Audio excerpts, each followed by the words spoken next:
you and the organization have done such a great job of helping them become closer as a group.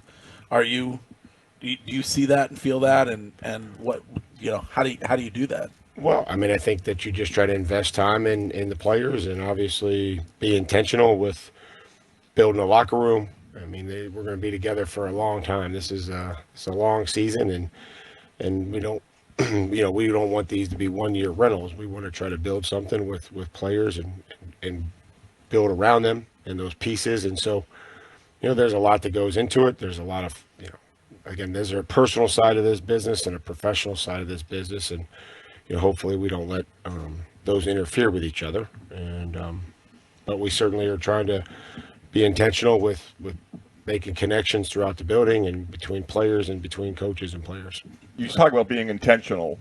How important is it to have one voice that's echoed throughout the building? I just think to the public comments, I think a week or two ago, where Elliot Wolf said, well, we're willing to trade a first or a second round pick to acquire a talent. It seems like there are multiple people speaking about the direction of the organization. And that struck me as just odd. I would never envision you saying publicly what you would be willing to trade for an asset.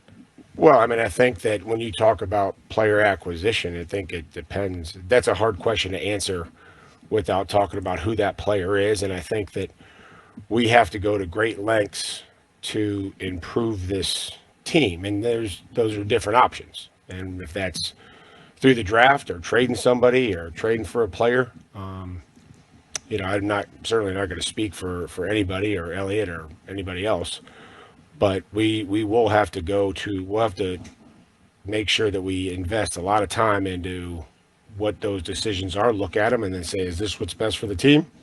And then if it's not, then don't do it. But if it is, then we would have to consider it. So, the one voice or two voice, I'm saying, like, I think that it's pretty clear that, we're in alignment as an organization, what we want from our players, what we expect, what we want our identity to be, and then we'll go about trying to get there.